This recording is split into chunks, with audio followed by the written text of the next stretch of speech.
les fonctionnaires? Moi, je ne les déconsidère en aucune façon.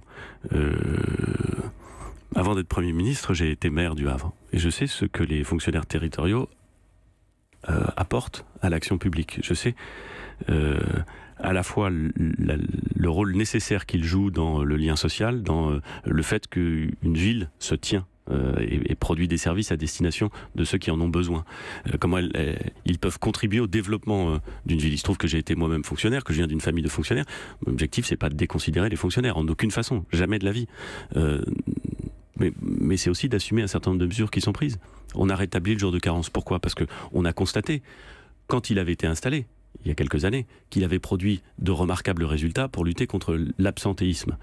Et on a constaté, quand il a été supprimé par le gouvernement précédent, que cet absentéisme, ce tout petit absentéisme, cet absentéisme de 1 jour ou de 2 jours, avait considérablement augmenté.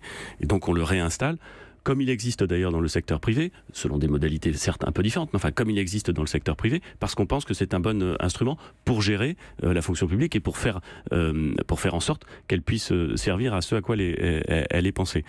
S'agissant du pouvoir d'achat des fonctionnaires, puisque vous m'interrogez sur ce sujet, l'augmentation de la CSG sera totalement neutralisée pour les fonctionnaires. De 2 façons différentes. D'abord, en diminuant les cotisations, les contributions qui sont représentatives des cotisations salariales ou qui sont calquées sur les cotisations salariales, et ensuite par un versement de primes. Donc il y aura une neutralisation complète de l'augmentation de la CSG.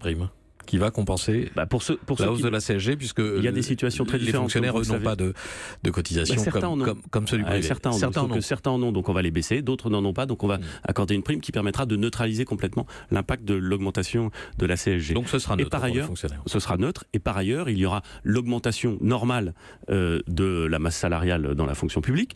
Ça veut dire une augmentation de pouvoir d'achat annuel d'environ 2% au global. Donc ils ne sont pas du tout déconsidérés, ils sont même essentiels dans le fonctionnement de notre pays, et on assume pleinement les mesures qui sont prises, et il y aura des rendez-vous avec le ministre de l'Action et des Comptes Publics pour évoquer le détail de ces sujets. Mais je vous ai